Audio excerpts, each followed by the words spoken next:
하나님을 기쁘시게 하는 삶이 어떤 삶인가를 생각해 보기를 원합니다. 오늘 본문은 하나님께 가까이 하는 삶, 하나님을 가까이 하는 삶이다. 그렇게 중심 주제가 흘러가고 있습니다. 근데 제가 지난번에 어떤 내용으로 설교를 했는지 우리 성도님들 기억하시나요? 첫사랑을 회복하라 라는 의미로 제가 말씀을 드렸습니다. 왜 제가 첫사랑을 회복해야 된다는 메시지를 드렸냐면, 하나님을 가까이 하는 삶에 있어서 첫사랑이 회복되어야 되고 첫사랑이 있어야만이 우리가 하나님을 가까이 하는 삶을 살아갈 수 있다는 말씀입니다. 그러니까 온전히 하나님을 믿고 하나님을 사랑하는 자가 하나님을 가까이 할 수 있다라는 이 사실을 기억하시면서 하나님을 가까이 하는 삶이 어떤 삶인가 를 생각해 보기를 원합니다. 특히 야고보서 4장에 야고보 선생이 이 편지를 쓰면서 이 그리스도인들에게 이렇게 말하는 내용 중에서 첫 번째로 하나님을 가까이 하는 삶을 살아가기 위해서는 이 정욕을 버려야 된다. 정욕을 버려야 된다를 말씀해 주고 있습니다. 정욕의 삶을 버려야 되는 것이 바로 하나님을 가까이 하는 자의 삶이다를 말해주고 있습니다. 여기서 보면 정욕이 무엇일까요? 자기 욕심으로부터 나오는 것입니다.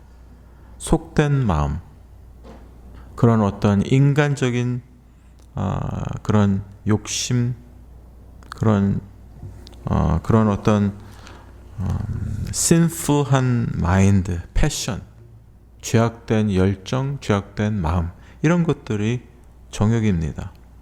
그래서 너희 중에 싸움이 어디로부터, 다툼이 어디로부터 나느냐? 너희 지체 중에 싸우는 정욕으로부터 나는 것이 아니냐? 이 교회가 문제가 뭐냐면 싸움과 다툼이 있었다라고 말하고 있습니다. 근데 그 모든 것이 정욕으로부터 나왔다라고 말하고 있습니다. 그러니까 이 정욕이라는 건 단순히 이런 육체적인 정욕을 넘어서 이것은 영적으로 우리가 마음으로 하나님 앞에서 가는 욕심으로부터 잉태한 그런 죄악된 열정, 죄악된 마음, 이런 것들을 가리켜서 정욕이라고 합니다. 그래서 2절에는 그 정욕의 출처를 욕심으로 보고 있죠. 2절, 너희는 욕심을 내어도 얻지 못하며 살인하며 시기하여도. 이 사람들이 어떠냐 하면은 욕심을 내기도 합니다. 그리고 심지어는 살인까지 하고 시기한다고 합니다. 물론 살인이라는 것이 실질적으로 사람을 죽인 그 살인죄라기보다는 사람을 미워하는 거죠. 형제를 미워하는 것은 살인하는 것과 같다라고 요한 1서에 나오고 있습니다. 형제를 미워한다는 것. 그리고 예수님도 그런 말씀하셨죠. 형제에게 라가라고 하고 욕을 한다면 심판을 받게 될 것이다. 분명히 성경은 말하고 있습니다.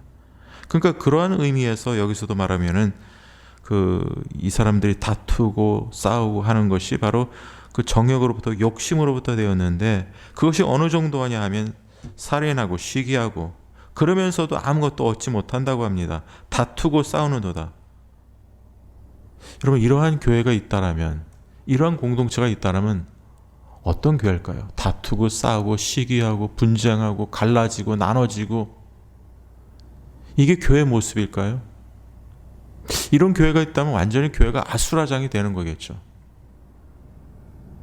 서로 반목하고 서로 시기하고 미워하고, 겉으로는 사랑하는 것 같지만 사랑하지 않고 미워하고 질투하고 시기하고, 그리고 다투고 욕심을 내고 자기의 정욕에 의해서, 자기의 열정에 의해서, 속된 죄악된 열정에 의해서 살아가는 그리스도인 삶.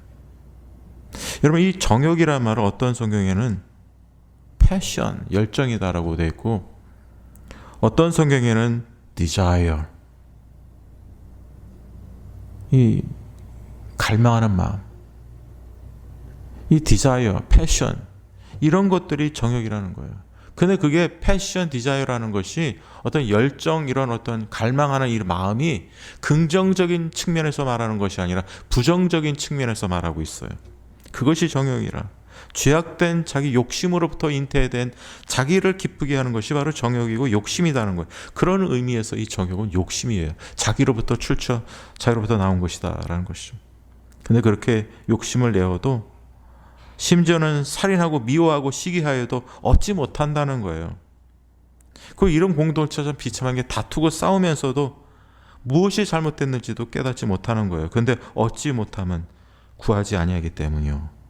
또 그들이 그 안에서 욕심을 내면서 막 원하지만 이게 얻지를 못하는 이유는 하나님께 구하지 않기 때문에 얻지 못한다는 거예요. 그러니까 이것은 기도의 부재, 기도가 없다라는 거예요. 이 사람들이 하나님에 대한 바른 인식이 없기 때문에, 믿음이 부족하기 때문에 기도를 하지 않는다는 거예요. 어떤 문제, 어떤 것을 가지고 있을 때 그걸 하나님 앞에 놓고 기도하고 하나님 도와주십시오라고 이렇게 간구해야 될 텐데 구하지 않는다는 거예요. 그래서 얻지 못하면 구하지 아니하기 때문이요. 그러니까 하나님 앞에 구해야 되는데 구하지는 않고 자꾸만 욕심을 내고 질투, 시기하고 미워하고 싸우고 다투고 이렇게 하면은 자기들이 얻을 것이라고 생각하는 거예요. 근데 그렇게 되면 안 된다는 거죠. 기도해야 된다는 것이죠. 그러니까 기도가 없다는 거죠. 기도가 기도의 부재 현상입니다. 얻지 못하면 구하지 아니하기 때문이요. 또 3절에 보면 구하여도 받지 못함은 정욕으로 쓰려고 잘못 구하기 때문이다. 이건 잘못된 기도입니다. 이 교회, 이 공동체의 문제는 기도가 없어요. 첫 번째, 기도를 신뢰하지 않습니다.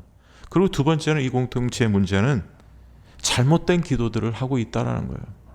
기도가 잘못됐다는 거예요. 그래서 이 3절에 구하여도 기도해도 이 말이죠. 받지 못함은 정욕으로 쓰려고 잘못 구하기 때문이라. 영어 성경에 보면요, 이제 NSB, NIV 이런데 ESV도 마찬가지지만 잘못 구하는데 이것을 뭐라면 잘못된 동기로 구한다. 잘못된 동기로 너희들이 구하기 때문에 결국 받지 못한다 이 말입니다. 구해도 받지 못하는 것은 잘못 구하기 때문에 이게 잘못된 동기로, wrong motive, with wrong motives. 잘못된 동기로 구하니까 결국 받지 못한다는 건데, 그 잘못된 동기로 구해서 뭐 하냐면 정욕으로 쓰려고 하는 말은, 이 정욕이란 말을 이제 영어 성경에 어떻게 번역이 되냐면 pleasure, 자기의 즐거움, 쾌락, 자기의 쾌락과 즐거움을 위하여 잘못 구하고 있다라는 거예요. 그러니까 자기만을 위해서 이기주의적인 의도, 이기주의적인 자기만을 만족하기 위한 그러한 마음으로 구하고 있다라는 것이죠.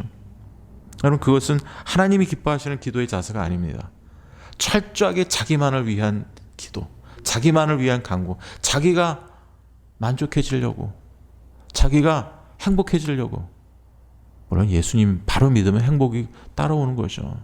하나님의 뜻대로 말씀대로 살아가면 행복해지고 받을 수 있는데, 이것은 욕심과 질투심과 다툼으로 이렇게 구한다. 잘못된 동기로 나만을 기쁘기 위해서, 나만이 내가 쾌락을 얻기 위해서 만약에 이것을 구한다라는 것은 잘못된 동기로 구한다라는 것을 말씀해 주고 있는 거예요.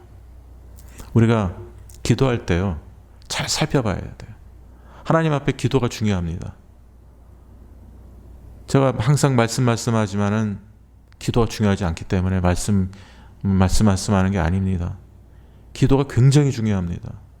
근데 그 기도가 잘못된 방편으로 쓰여진다면 그것은 시간 낭비고 결국 하나님 앞에 응답 받지도 못하고 받지도 못한다는 거예요.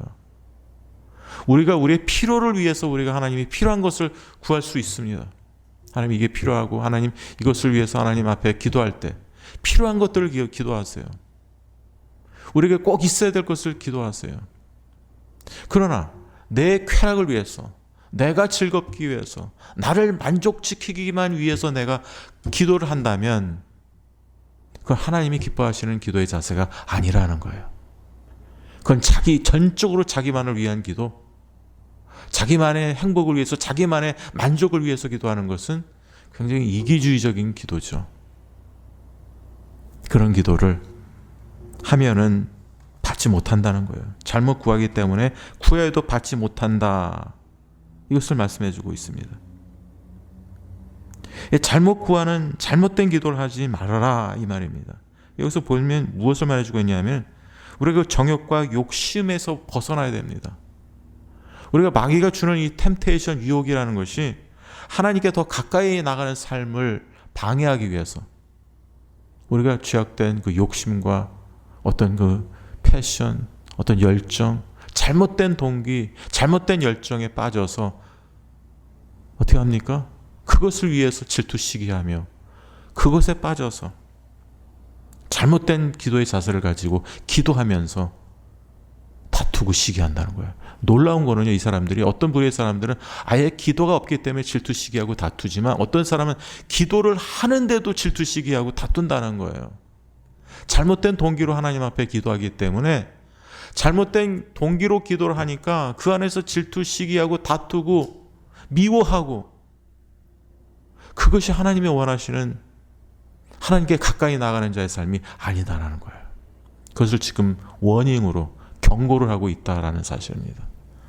근데 두 번째는 또 뭐냐면은 이런 하나님께 가까이 나가는 자의 삶은 영적인 간음을 하면 안 된다. 영적인 adultery, spiritual adultery, 영적 하나님 앞에서 이 간음 행위 이런 걸 하면 안 된다. 영적 간음하면 안 된다. 그래서 4절에 보면 간음한 여인들아 세상과 벗된 것이 하나님과 원수됨을 알지 못하느냐. 이 간음한 여인들아, 어떻게 보면 여성분들이 좀 기분이 나쁠 것 같아요. 간음은 여자만 합니까? 남자도 하죠. 근데 여자래요. 간음하는 여인들아. 왜 간음하는 여인들이라고 했냐 하면요, 성경에서 이 그 간음이라는 것이 물론 성적인 죄에 대해서 이 사도 바울이 언급할 때 음행이나 이런 것들에 대해서 피하고 이런 죄를 짓지 말라고 하지만, 여기서 나와 있는, 그리고 지난번에 제가 말씀드린 호세아에서 나오는 이 간음한 그 와이프에 대해서 언급할 때는 실질적으로 성적인 그 간음죄보다 하나님과 우리와의 관계 속에서 이 간음을 언급하고 있는 거예요. 하나님과 우리의 관계가 언약의 관계죠. 그러니까 언약의 관계라는 것은 하나님, 우리 하나님이 되고 우리는 그의 자녀입니다. 그게 언약의 관계입니다. 그 관계는 다시 말해서 부부 관계로도 해석이 됩니다. 남편과 아내, 남편은 우리 하나님이고 아내는 교회, 이스라엘, 이렇게 지칭이 됩니다. 그러니까 이스라엘 백성들이 남편된 하나님, 언약의 관계 속에서 그 하나님을 마땅히 사랑해야 되는데 사랑하지 않고 정죄를 벌입니다. 그리고 우상 숭배를 합니다. 그것이 영적인 간음이라는 거예요. 그 언약 관계를 깨트려 버리고 자기 마음대로 다른 우상을 추구하면서 다른 바알 그 우상을 숭배하고 따라가는 거, 우상 숭배하는 거, 그게 영적인 간음이라는 거예요. 왜냐하면 하나님이 우리의 영적인 남편이요 하나님인데, 그 언약 관계에서 그 약속의 관계, 언약 관계를 자기 마음대로 파해버리고 나는 하나님이 싫다, 나는 바알을 따르겠다, 나는 우상을 따르겠다, 이게 뭐예요? 이게 영적인 우상 숭배라는 거예요. 그래서 우상 간음한 여인들한테 했을 때 이 여인들은 남자고 여자고 다 똑같다는 거예요. 우리 모두를 말하고 있어요. 예수님이 우리의 신랑 되신 예수님이라고 그러고 그의 교회는 다 여인들입니다. 우리는 다 영적인 하나님의 그 신부예요. 신부, 와이브스입니다. 우리 신부들입니다. 근데 우리가 만약에 하나님 앞에서 그 정죄를 가지고 하나님을 제대로 섬기지 못한다면 영적으로 간음한 자들이라는 거예요. 우상숭배. 근데 이 구약성경에서의 이 간음이 그런 의미로 생겼기 때문에 호세아서가 거기서 뭐라고 하냐면 나는 인애를 원하고 나는 여호와를 아는 것을 원한다라고 말합니다. 하나님을 안다는 거, 하나님의 그 인애를 안다는 것이 바로 하나님이 기뻐하시는 그런 바른 믿음을, 하나님을 사랑하는 그런 삶이다라는 것을 가르쳐주고 있습니다. 여기서도 간음한 여인들, 이 간음한 여인들의 정절을 잃어버리고 결국 하나님을 사랑하지 않는 자들입니다. 그래서 그 다음에 보면 세상과 벗된 것이 하나님과 원수됨을 알지 못하느냐. 세상과 친구 되는 거, 프렌십 갖는 거, 세상과 친구 되는 것이 하나님과 원수됨을 알지 못하느냐. 그런즉 누구든지 세상과 벗이 되고자 하는 자는 스스로 하나님과 원수가 되는 것이라. 세상과 벗이 된다면 하나님과 원수가 된다고 합니다. 이런 말씀이 있습니다. 요한복음 15장 19절에 너희가 세상에 속하였으면 세상이 자기의 것을 사랑할 것이나 너희는 세상에 속한 자가 아니요 도리어 내가 너희를 세상에서 택하였기 때문에 내가 너희를 세상에서 택하였기 때문에 세상이 너희를 미워하느니라. 세상은요, 타락한 이 가치, 이 세상은 세상이 상징하는 것이 타락한 이 세상입니다. 가치입니다.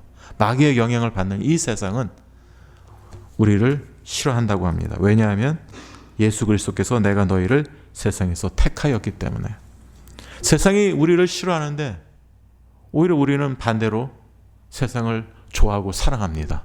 이건 완전히 너무나도 웃긴 거 아니겠습니까? 너무나도 잘못된 거예요. 세상은 우리를 싫어하는데 우리는 싫어한다고 하는데 우리는 세상을 좋아한다는 거예요. 여러분, 그런 측면에서 성경 뭐라고 얘기했습니까?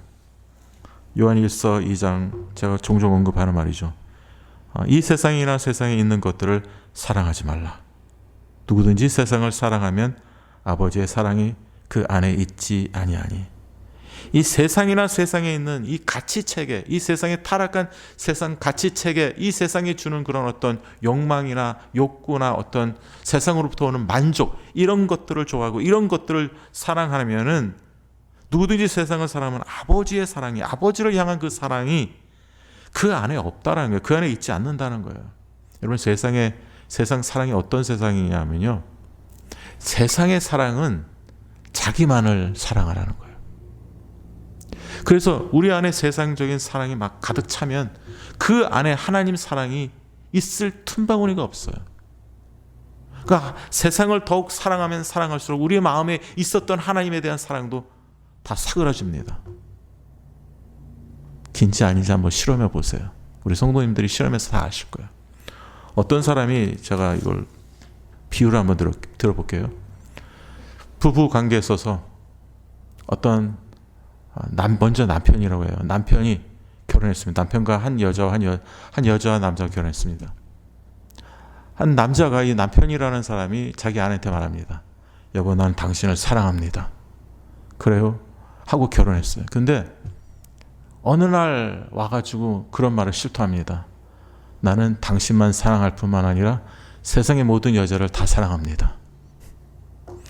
그래서 자기는 다른 여자하고 치링을 했다는 거예요.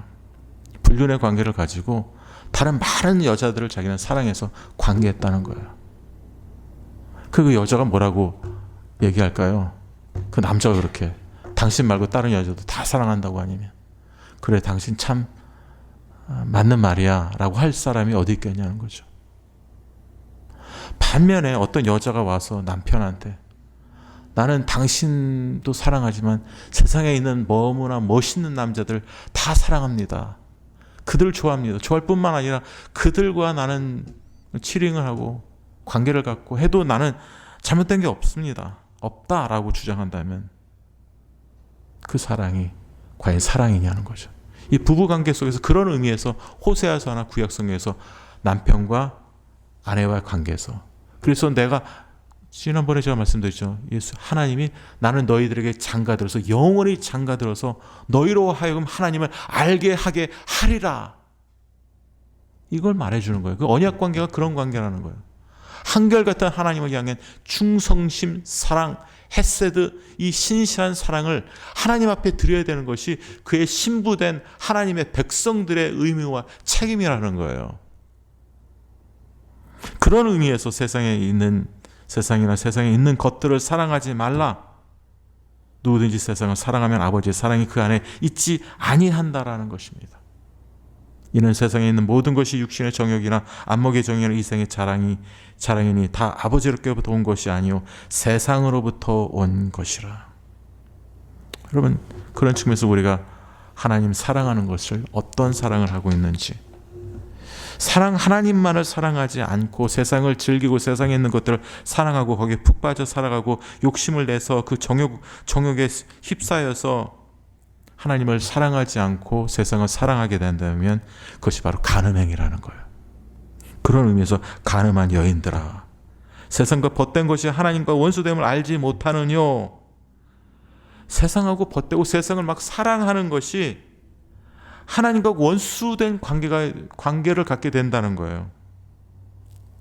그것도 모르고 우리는 세상을 사랑하죠. 세상에 있는 것들을 어떤 그런 세상의 어떤 것들을 우리가 다 필요 없다고 버리라는 말이 아니에요. 세상에서 있는 좋은 어떤 물질, 이기라든지 그런 필요한 것들, 혜택, 그런 것들 전혀 필요 없고 뭐 저기 산속에 들어가서 살아라 이런 말을 하는 게 아닙니다. 세상에 있는 것을 취하고 우리가 필요할 때 사용하고 쓰고 하나님이 주신 것으로 알고 감사하고 사용하라. 당연히 그래야 되죠. 그러나 이것은 어떤 사랑에 대한 대상, 우리의 마음을 말하고 있어요. 여러분 여기서 세상을 사랑하지 말라는 이 사랑이라는 단어도 아가페에서 나온 아가페에서 나온 말입니다. 동사가 그런 동사예요. 아가파테. 사랑하지 말라. 너희는 사랑하라라고 할 때 이 사랑이라는 단서가 그 아가페 단어에서 명사에서 나온 말입니다. 그 명사를 동사로 사용한 거예요. 세상을 사랑하지 말라라는 거예요. 하나님을 하나님 앞에 마땅히 드려야 될 그 사랑을 이 세상에게도 드리면서 이 세상을 사랑하지 말라는 거예요. 그렇기 때문에 사실 바알을 숭배한 사람들이 그랬잖아요. 하나님을 사랑했더니 나오는 게 아무것도 없어요. 그럴 때 차라리 이럴 바에는 바알을 사랑하는 게 낫지 않겠나? 그래서 바알을 숭배하는 거예요. 마땅히 하나님 앞에 드려야 할 사랑과 충성심과 정절을 바알에게 하나님 앞에 드렸던 거 다 바알한테 그냥 그 대상을 바꿔버리는 거예요. 이 사랑이라는 것은 사랑의 대상을 우리에게 인식시켜 주는 거예요. 내가 과연 하나님을 제대로 사랑하는 건가? 내 마음대로 내가 세상을 더 사랑하는 건가? 여러분 그런 측면에서 우리 가운데 있는 이 사랑을 아버지의 사랑이 우리 안에 있는가 생각하면서 그 사랑이 있다라면 하나님을 더욱 사랑해야 될 줄 믿습니다. 여기 나와 있는 것처럼 세상에 있는 것들을 사랑하지 않고 필요 없다는 것이 아닙니다. 필요하지만 그 아버지를 하나님을 사랑하듯이 사랑하면 안 된다라는 것입니다. 우리의 사랑의 대상은 하나님이라는 거예요. 그런 인식을 가지고 여기 정욕에 쌓여서 휩싸여서 정욕에 빠져서 살아가는 자의 삶을 살지 말고 또한 가늠한 세상을 사랑하는 그런 삶을 버려야 되는 것이 두 번째 여기서 가르쳐주고 있는 것입니다. 야고보가. 그런 측면에서 또한 5절도 이렇게 말씀하십니다. 너희는 하나님이 우리 속에 거하게 하신 성령이 시기하기까지 사모한다 하신 말씀을 헛된 줄로 생각하냐. 하나님이 어떤 하나님이냐를 가르쳐주고 있어요. 하나님은 성령 하나님 우리 안에 계셔서 시기하까지 거룩한 시기심, 질투를 말하고 있어요. 인간적인 질투를 안 하는 것이 아닙니다. 성령님은 우리 가운데 내주하시면서 우리로 하여금 어떻게 하면 우리가 하나님을 더욱 사랑하고 더욱 하나님과 친밀한 인격적인 교제를 갖게 하시기를 원하시는 분이 성령 하나님이세요. 그러니까 그 성령 하나님은 그런 우리가 하나님의 뜻대로 살지 못하는 그런 우리를 보고 안타까워 하신다는 거예요. 그러니까 그 성령 하나님을 잘 알아야 된다는 거예요. 여러분 근데 저는 이 말씀을 보면서 무엇을 생각해 봤냐면 이런 사람들 이렇게 막 치고받고 싸우고 다투고 미워하고 욕심을 내고 이런 사람들도 크리스찬이구나. 왜냐하면 여기 성령이 너희 안에 거하신다고 그러잖아요. 우리 속에 하나님이 우리 속에 거하게 하신 성령이 시기하게까지 사모하신 말씀을 헛된 줄로 생각하냐. 하나님이 그 속에 거한다는 거예요. 그런 우리가 보면은 좀 완전히 망가진 그런 모습 아닙니까?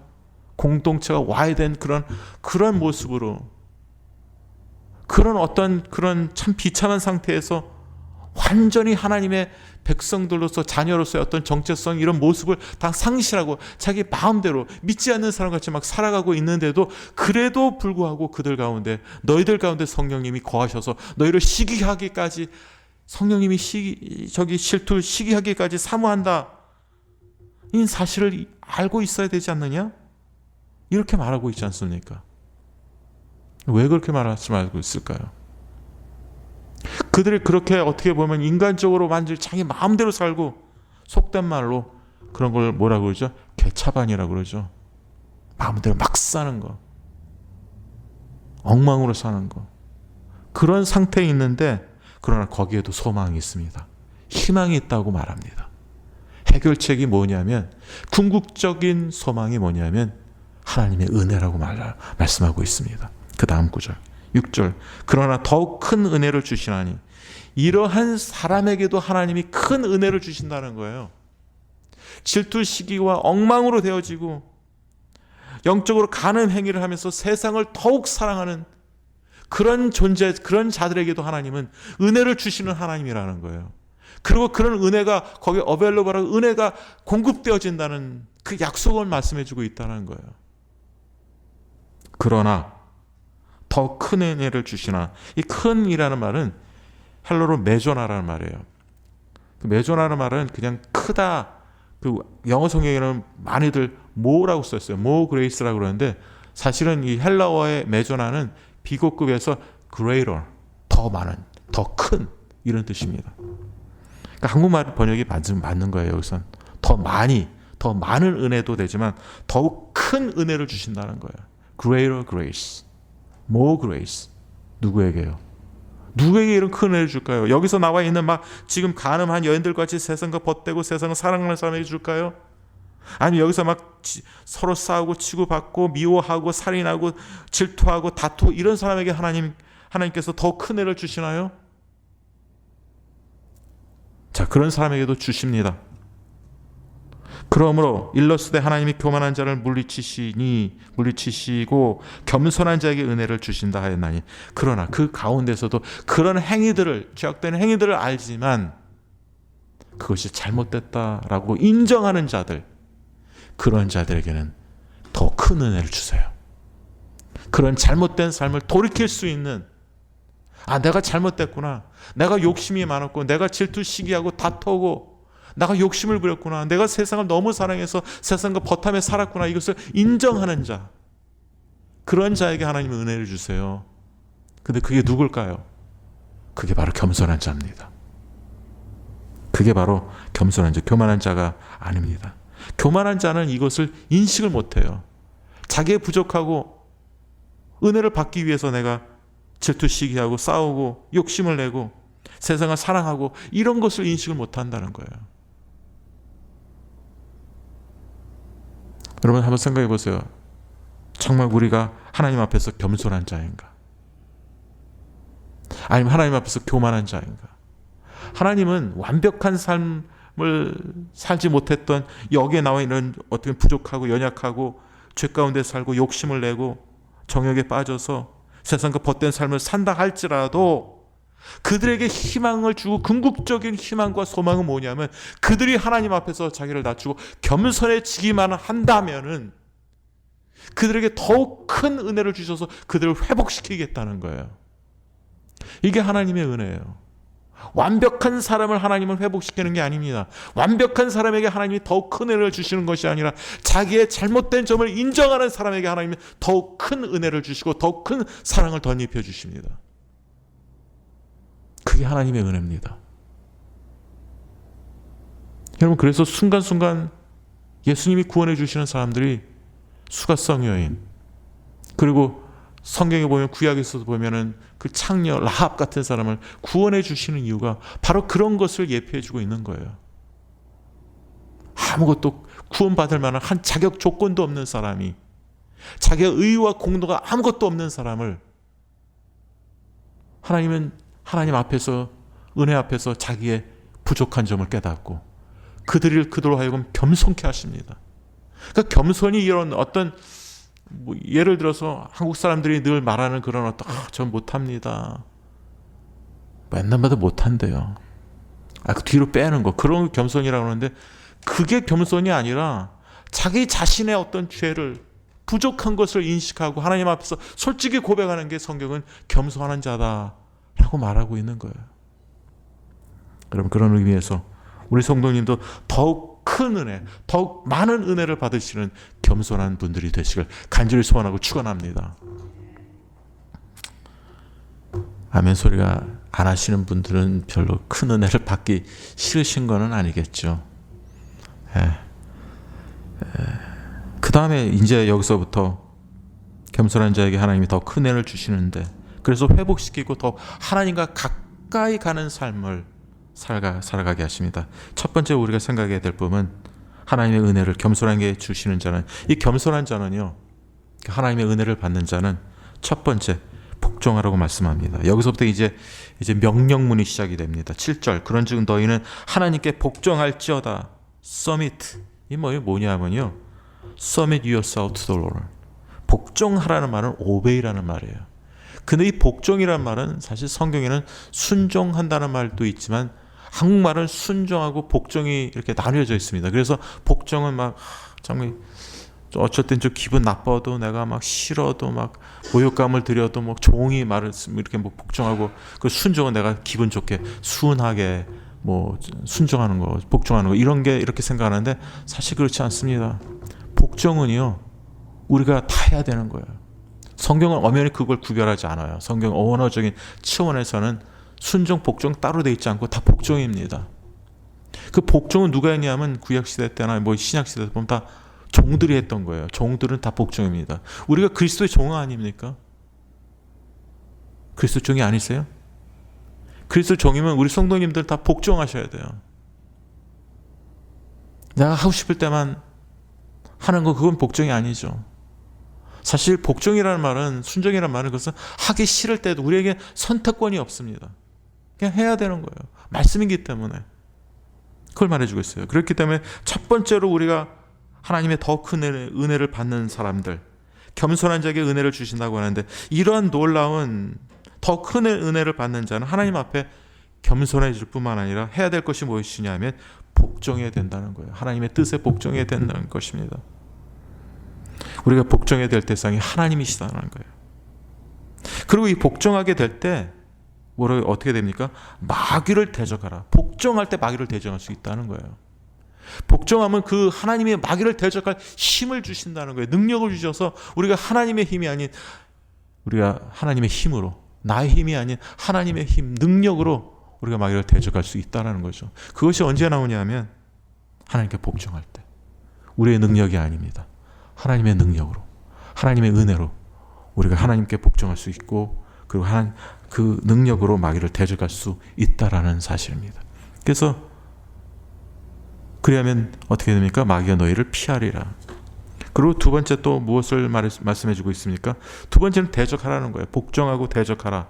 그 다음에 세 번째 명령어가 뭐냐면 8절에 보면은 하나님을 가까이 하라. 이제 우리가 가졌던 중심 주제 말이었죠. 하나님을 가까이 하는 삶.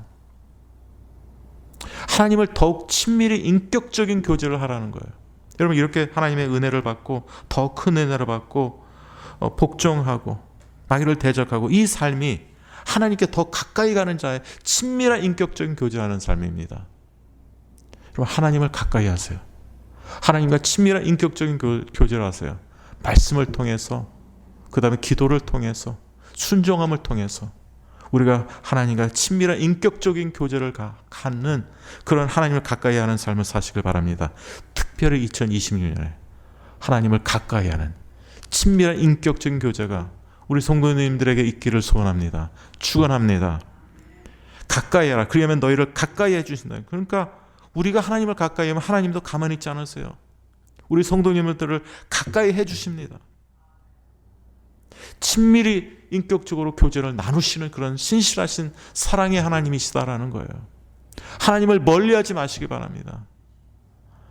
하나님을 멀리 있다고 생각하지 마세요. 여러분이 예수님을 믿어 하나님은, 성령님 여러분의 마음속에, 속에, 우리 안에 내주하고 계십니다. 이미 거하고 계세요. 그 주님은 우리와 함께 하시고 교제하기를 원하시는 하나님이시다라는 것을 우리에게 가르쳐주고 있다는 거예요. 가까이 하는 자의 삶. 그리고 가까이 할 때 우리가 복종하고 대적하고, 그 다음에 가까이 하고, 그 다음에 어떻게 합니까? 성결하게 하라. 왜 성결하게 합니다? 우리는 성결하지 못한 자 아닙니까? 손을 깨끗하게, 외적인 어떤 죄를 버려야 됩니다. 회개해야 됩니다. 두 마음을 품은 자, 우리 내적인 마음의 상태를 하나님 앞에서 올바로 하게 하고 회개해야 됩니다. 두 마음을 품은 자들아 마음을 성결하게. 자, 두 마음이 뭐죠? 아까 가늠한 여인들. 우리가 가늠한 여인들입니다. 남자와 여자 관계없이 우리가 다 간음 행위를 할 때, 세상을 사랑할 때 우리가 어때요? 우리가 더블 마인드, 이중 우리가 두 마음을 가졌어요. 바리새인만 두 마음을 가진 게 아닙니다. 우리가 하나님을 사랑한다고 하다가 하나님을 사랑하지 못할 때 우리는 두 마음을 품은 자들입니다. 어떻게 우리가 100% 하나님을 사랑하겠습니까? 물론 100% 사랑합니다. 주님만 사랑합니다라는 사랑의 대상임을 우리는 알아요. 우리는 하나님을 사랑합니다. 그렇지만 하나님을 사랑하다가도 여러분, 우리가 정말 주님이 기뻐하시는 대로 우리가 완전히 하나님을 사랑합니까? 사랑하지 못할 때도 있어요. 그러니까 솔직히 인정하고, 여기서 뭡니까? 너희 여기서 두 마음을 품은 자들아 마음을 성결하게 하라. 손을 깨끗이 하라는 것은 회개하라는 거예요. 자, 그러면서 그 회개가 어떻게 됩니까? 성결하게 하라고 하면서 이제 마지막으로 애통하라. 애통으로, 슬퍼하며 애통하며 울지어다. 너희 웃음을 애통으로, 너희 즐거움을 근심으로 바꿀지어다. 애통하라는 거예요. 회개하라는 거예요. 애통하는 자가 복이 있나니. 예수님도 그렇죠. 애통하는 자가 복이 있나니. Blessed are those who mourn, for they will be comforted. 그들이 위로를 받을 것이다. 여러분, 애통해야 할 때 하나님이 주시는 위로의 은혜가 있을 줄 믿습니다. 그 애통이라는 것은, 여러분, 이 시대는요, 슬픔이 없는 시대예요. 슬픔을 별로 장려하지도 않고 슬픔을 좋아하지도 않습니다. 슬퍼하는 것을 막 말하는 사람이 없어요. 왜냐하면 슬퍼하는 건 다 싫어하는 거예요. 슬픔을 다 슬퍼하는 거 좋아한다. 그럼 솔직하지 않은 거죠. 근데 슬퍼하며 애통하며 울지어다. 너희 웃음을 애통으로, 너희 즐거움을 근심으로 바꿀지어다. 여러분, 그럴 때 하나님의 위로의 은혜가 거기서 충만히 우리에게 있다라는 것을 가르쳐주고 있는 것입니다. 여러분, 이것이 크리스찬의 삶이에요. 여기서 지금 겸손한 자에게 하나님의 은혜를 주신다는데, 이 겸손한 자가 어떤 자입니까? 여기에 나와 있는 이 사람들이, 겸손한 자가 복종합니다. 그리고 대적합니다. 그 하나님을 가까이 합니다. 그리고 손을 깨끗이 하고 두 마음을 품지 않고 품은 자들이 어떻게 성결하게 합니다. 성결하게 하고 그 다음에 애통해 합니다. 이게 다 지금 겸손한 자들이 하는 모습입니다. 이런 자에게 하나님이 은혜를 주시는 거예요.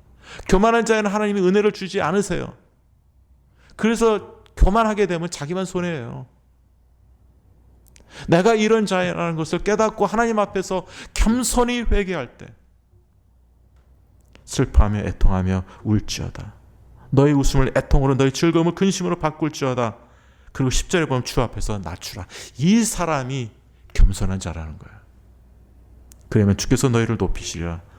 여러분, 누가복음에 나와 있는 세리와 바리새인의 기도. 바리새인은 저기 세리가 있는 곳부터 멀리 떨어져서 자기 혼자만 기도합니다. 나는 일주일에 기도 금식을 2번씩이나 하고 11조도 내고 자기 PR을 하죠. 막 자랑합니다.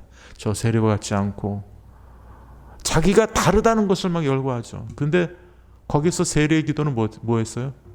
주여, 나를 불쌍히 여겨 주옵소서. 나는 죄인으로소이다. 자기의 죄인됨을 그가 고백합니다. 그러니까 뭐라 그럽니까? 예수님이 저자가 그 바리새인보다 더 높아질 것이다. 그가 더 높아질 것이다. 여기서 이런 말씀이에요. 주 앞에서 낮추라. 그러면 주께서 너희를 높이시리라. 그 세리가 바리새인들보다 더 높아질 것이라는 거예요. 이것이 참다운 겸손이에요. 여기에 열거하고 있는 거, 하나님 앞에서 진정 겸손한 자라는 것은 복종하고 그 마귀를 대적하고 가까이 하고 성결하게 하고 웃음을 애통으로 하고 슬퍼하며 애통하며 우는 거, 이것이 진정한 하나님 앞에서의 겸손이다라는 것을 가르쳐주고, 이렇게 겸손한 삶을 살 때 우리가 하나님과의 관계가 회복이 되는 거예요. 설사 우리가 죄악된 마음을 품고 막 그런 심플한 그런 죄악된 그런 욕심과 여기 정욕에 사로잡혀 있어 있고 그 다음에 영적으로 가는 행위를 했다 할지라도, 어떤 죄를 졌다 할지라도 그것이 죄를 진 것이 장려한다는 것이 아니라 그러한 죄를 졌다 할지라도 하나님 앞에서 자기를 낮추고 이렇게 하나님 앞에서 진정으로 회개한다라면 하나님이 높여주시겠대요. 그 은혜 주시겠대요. 더 큰 은혜를 주시겠대요. 여러분, 2026년에 우리가 하나님 앞에서 바로 살아가려면, 하나님을 기쁘시게 하는 삶을 살아가려면, 하나님을 더욱 가까이 하는 삶을 살아가려면 더욱 큰 은혜가 우리에게 필요합니다. 은혜 없이는 우리의 힘으로 우리가 하나님의 뜻대로 살아갈 수 없다라는 거예요. 근데 그 더욱 큰 은혜는 하나님이 암호하게 주는 게 아니에요. 그 암호라는 것은요, 내가 하나님 앞에서 완벽하게 살아가는 자가 아니라 자기 자신이 어떠한 모습을 가지고 있는지, 적나라하게 여기서 이 야고보가 여기서 이렇게 정말 이게 교회가라고 할 정도로 이렇게 다투고 시기하고 미워하고 질투하고 살인하고 이런 모습을 열거하는 것이 너희 자신의 실체를 보라는 거예요. 우리 자신의 실체를 그대로 하나님 앞에서 인정하고 고백하는 거예요. 그게 겸손한 자예요. 그렇게 겸손하면 하나님이 더 큰 은혜를 주시겠다는 거예요. 그럼 2026년에 더 큰 은혜가 우리 성도님들에게 있기를 소원합니다. 축원합니다. 그런 믿음의 삶을 살아가시는 우리 성도님 되어서 하나님이 기뻐하시는 은혜의 삶, 승리의 삶 되시기를 간절히 소원하고 더욱 하나님께 가까이 나아가는 한 해가 되시길 소원하고 축원합니다.